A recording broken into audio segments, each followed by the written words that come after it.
The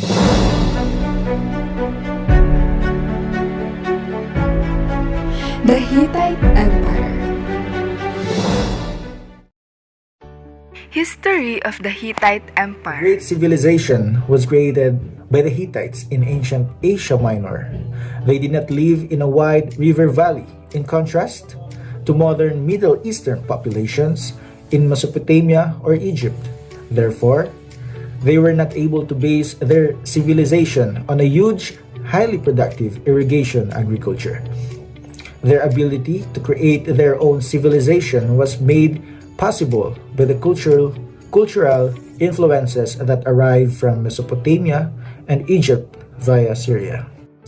So, the rise of the Hittites in 1750 to 1500 BCE, a powerful Hittite monarchy dated from this period, it quickly spread into a central, southern to eastern Anatolia to establish what contemporary researchers refer to as Whole Hittite Kingdom. Hattusilis I is the first major Hittite king, led this nation from its earliest dates until its involvement in conflicts in northern Syria and with its western neighbor, the kingdom of Arzawa, which virtually nothing is known. The Hittites established Hattusa as their capital during Hattusilis' reign. In the Middle Hittite period, in 1500 to 1430 BCE, this troubled period was brought to an end by the accession of King Telipinus. Under this king, the Middle Hittite period began. He issued a famous edict laying down precise rules of succession so as to avoid troubles at the end of previous reigns, which had so weakened the kingdom in the past. The new Hittite period, in 1430 to 1180 BCE, when King Sifuliliumas I came to power, things started to turn around once more. During the early years of this rule, the king concentrated on securing the frontiers of his realm. This involved building an extensive network of fortifications to bolster Hattusha's defense. Afterward, he restored Hittite rule over Arzawa, and most significantly, he destroyed the Mitannis authority, eradicating it as a separate force. He solidified Hittite rule in northern Syria. The downfall of the Hittites. A group of coastal peoples known as the Sea Peoples, who were propelled into action by events in Europe, attacked Anatolia with such ferocity that the Hittite Empire fell. Phrygian tribes migrated into Western Asia Minor from Thrace in Europe. The golden period of Hittite civilization came to an end when the Hittites lost control of Anatolia and northern Syria to a plethora of petty kingdoms and tribes. Brief overview on Hittites. The Hittites were an ancient Anatolian people who formed an empire between 1600 to 1180 BCE. They manufactured advanced iron goods, ruled over their kingdom through government officials with independent authority over various branches of government, and worshipped storm gods. The Hittites' ongoing conflicts with Egypt produced the world's first known peace treaty. Like many Indo-Europeans, the Hittites were able to travel long distances and migrate to other lands due to the domestication of horses. The spread of technologies like the wheel and wagon, which were also used in ancient Mesopotamia and other early civilization in the region, also assisted pastoralist and agrarian civilizations. After about 1180 BCE, the empire ended and splintered into several independent Neo-Hittite to New Hittite city-states, wherein some of which survived until the 8th century BCE. Type of government. As with most, probably all states of the Bronze Age, the Hittite governing institutions revolve around the king. In the ancient world, rulers were often left with too much power, leading to terrible consequences for their citizens. The Hittite government began this way with the king having control over all facets of life, earning the title of the Great King. At some point, probably in the change from the old to the new kingdom, the Hittite monarchy changed to a constitutional monarchy or a government with the main ruler who was constrained to his or her power through a constitution. Scholars actually think that the Hittites had the first constitutional monarchy in the world. And because the king was not the sole authority, he had nobility to whom he delegated duties. This group was called the Panko or Assembly, and acted in taking care of legal matters mostly. While the Panko was intended to be a type of judicial court, they frequently acted in opposition to the king in electing a new king from among their sons, since there was no clear lines of succession.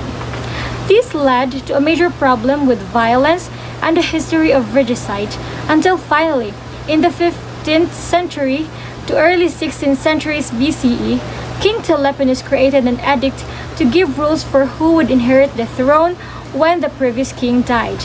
While women didn't typically have major roles in the society, the queen helped her husband rule the empire as well. Way of life. Under the way of life of the Hittite, we have the economy, culture, language, and clothings. First is the economy. The Hittite imperial boundaries encompass a diverse geography, including expansive grassy plains, mountain, seacoast, river valleys, and desert. Their economy was based mainly on grain and shepherding, but they also possessed a large deposits of silver, copper, and lead ore. They were adept metal workers and among the earliest makers of iron.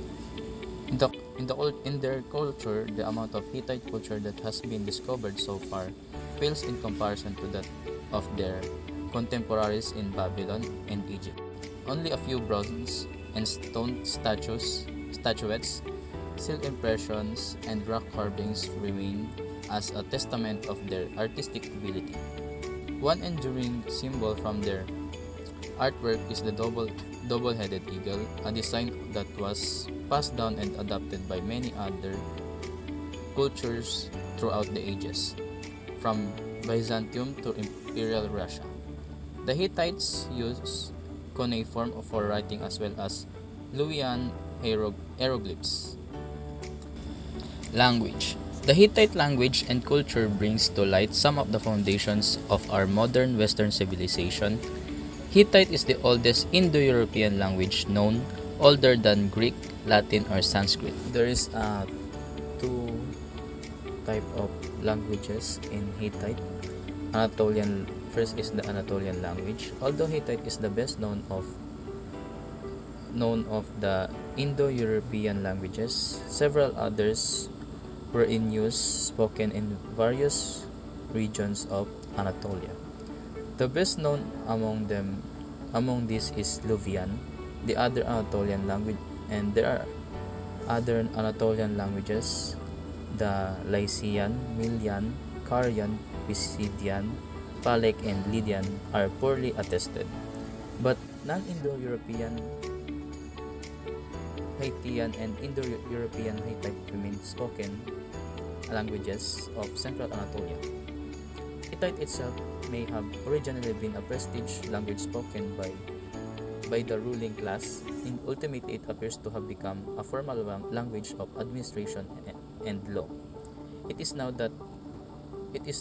thought that Luwian was probably or eventually became the ordinary language of much of Hittite society.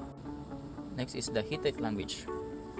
The remains of the Hittite language were found in the excavation of Hattusa beginning in the late 19th century. Hittite was written in cuneiform writing borrowed from the Akkadians, who had borrowed it from the inventors of cuneiform, the Sumerians. And lastly is the clothing. The Hittites used a leather for clothing like belts or sashes. Belts and sashes, though, as well as short kilts and tunics with sleeves, were items specific to men, and women, on the other hand, wore a long robe or dress-like outfits, as well as a corsar or a scarf on their head. Arts and literatures. When it comes to the Hittites' arts and literatures, in arts, pottery was the major artistic product in the old Hittite kingdom. It was painted with geometric designs which show links to finds of previous periods in Asia Minor history. But by the time of the empire, metal seems to have largely displaced pottery. Massive stone bas-reliefs, frequently linked to hieroglyphic writings, emerged through the empire period and were either carved on rock faces or the stone blocks that faced Hittite temples and palaces. These reliefs represent the king in his role as a high priest in an act of worship.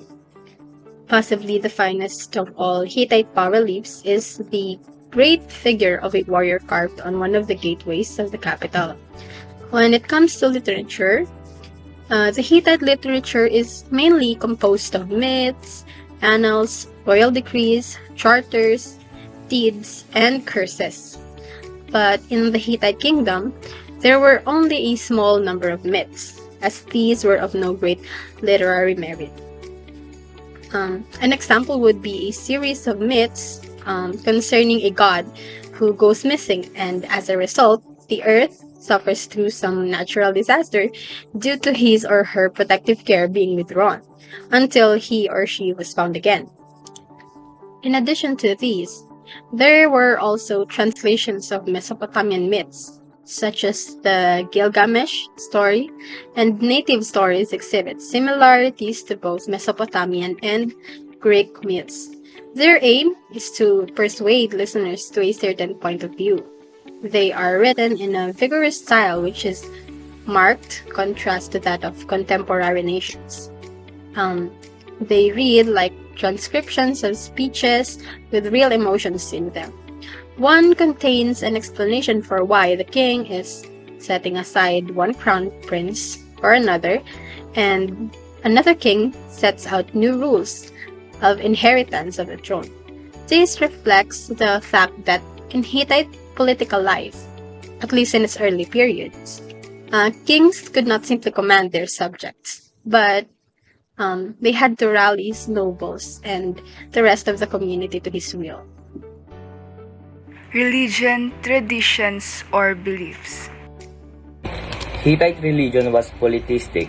It was tolerant of other beliefs and flexible about incorporating new gods already worshipped by newly conquered peoples.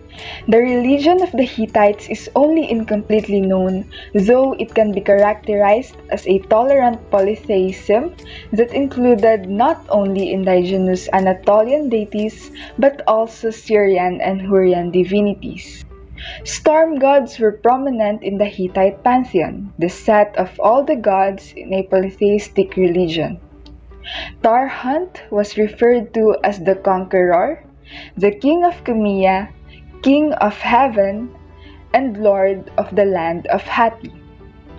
He was the god of battle and victory, especially against foreign powers. This might indicate that the Hittites placed value on military might. So the next one is customs. The majority of Hittite civilization was feudal and agrarian, with slaves, freemen or artisans. As the status quo, metals were abundant in Anatolia, particularly iron and silver. The iron-working technology created by the Hittites during the Empire era helped to usher in the Iron Age. 5 notable people. First is Suppiluliumas I or Suppiliuliumas. He was the king of the Hittites from 1380 to 1346 BC, the son and successor of Tudhalias III. He began his reign by rebuilding the old capital, Hattusa, which is the Bogaskoy in modern Turkey, and consolidating the Hittite heartland. In addition, he dominated the history of the ancient Middle East for the greater part of 4 decades and raised the Hittite kingdom to imperial power. He also achieved fame as a great warrior and statesman, successfully challenging the then-dominant Egyptian Empire for control of the lands between the Mediterranean and Euphrates. Second is Tlepolemus. He is the last king of Hittite Old Kingdom in Anatolia that reigned from 1525 to 15,000 BC. Tlepolemus seized the throne during a dynastic power struggle. and during his reign he attempted to end lawlessness and to regulate the royal succession. He created his stipulations, which is now called the Edict of Tleponos, which form one of the best sources available for a study of the Hittite Old Kingdom. Here in his edict, Tleponos designated the Pancus, a general assembly, as high court in cases of constitutional crimes. In case of murder, even the king was subject to its jurisdiction. The initiative seems to have been successful, for the stipulations of the edict were generally observed until the end of the new kingdom. Next is Muwatallis. He is also a Hittite king during the New Kingdom that reigned from 1320 to 1294 BC. He is best known for relocating the Hittite capital to Tarhantasa. A copy of treaty has been recovered between him and Alexandru, ruler of Vilusa or Troy, one of the Arzawa lands. In addition, Egyptologists suspect that sometime prior to Ramesses II's accession to the Egyptian throne, Muwatalli had reached an informal peace treaty or understanding with Seti I over Kadesh to avoid a clash between the two powers over control of Syria. In it, Seti effectively ceded Kadesh to the Hittite king in order to focus on domestic issues in Egypt. Fourth is Labarna I or Hattusili I. He was the traditional first king of the Hittites, also the traditional founder of the Hittite Old Kingdom. He conquered the area of South and North Hattusa. He also campaigned as far as the Sismic Amorite kingdom of Yamkad in Syria, where he attacked but did not capture its capital of Aleppo. Further, Hattusili I did eventually capture Hattusa and was credited for the foundation of the Hittite Empire. Lastly, we have Heth, who is, according to Genesis 10 verse 15, the second son of Canaan, who is son of Ham, son of Noah. Heth is the ancestor of the Hittites, second of 12 Canaanite nations descended from his sons who lived near Hebron. Relationship to neighboring kingdoms. So the Hittites were connected to Sumerians, Syrians, and Egyptians. The Hittites may have learned about Mesopotamian customs through the Hatti. They were Anatolian people the Hittites have conquered, who had prior connections to Sumer in Mesopotamia. The Battle of Kadesh. This was one of the most important events when it comes to the Hittites' relationship to neighboring kingdoms, because in 1274 BCE, between the Hittites and the army of the Egyptian king Ramesses II, it is one of the battles for which they are well known. It was due to the fact that both sides claimed victory in this conflict. It was also the first known peace treaty in world history and was signed in 1258 BCE. The conflict with Egypt started when Pharaoh Ramesses II decided to expel the Hittites from his borders because they had been invading the Egyptian realm and causing problems for the Pharaoh. The Egyptian and Hittite armies were pretty evenly matched, which is probably why both were able to claim victory. The Egyptian chariots were faster because they only had 2 people aboard them, while Hittite chariots accommodated an extra person, allowing more spears to be thrown from each chariot.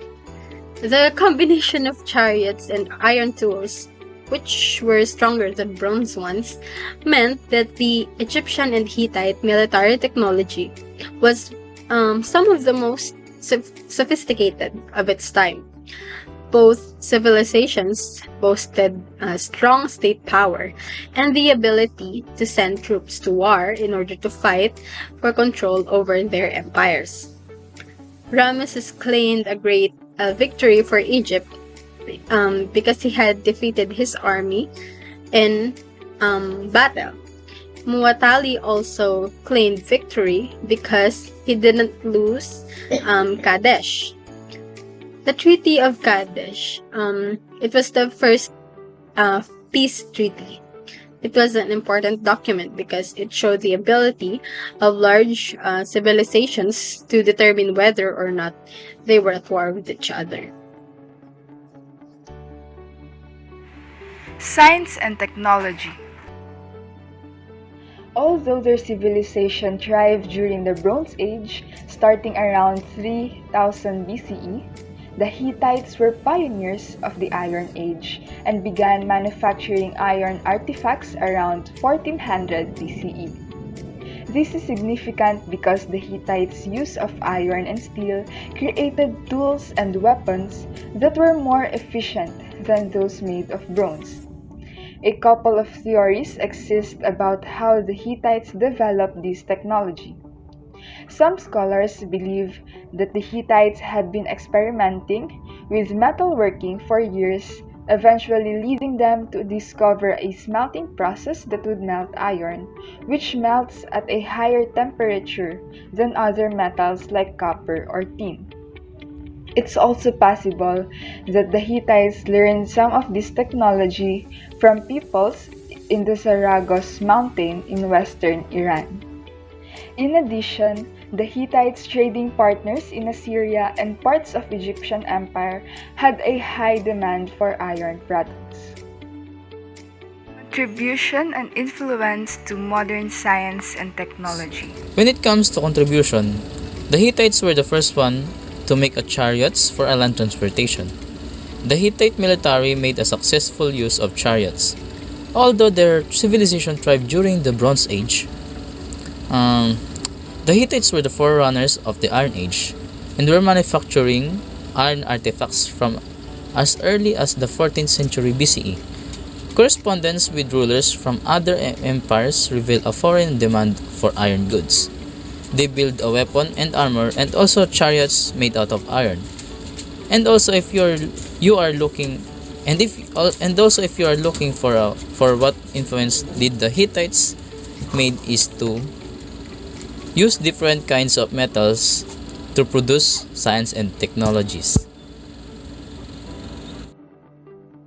Importance and relevance of Hittites during their time. So what are some of the common elements you notice when you are watching Asian films about Near Eastern warfare?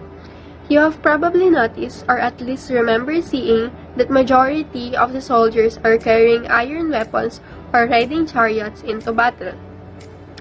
Because many Asian people lack the knowledge of converting iron into a weapon, iron was not always utilized into warfare. So this is one of their most significant contributions during their time or even in our times because they are believed to be the first to convert iron into armor and weapons. Chariot was not invented by them, but they did develop, create, and construct chariots into vast quantities. Moreover, they are known for one of the most famous battles, which is the Battle of Kadesh, because this is the earliest and first documented peace treaty in history. This is particularly significant because both sides claimed victory. They were, along with Egypt, Babylon, and Assyria, one of the great superpowers during their time. They had a rich, vibrant culture, and their influence was felt not only in the ancient Near East, but also throughout the Aegean.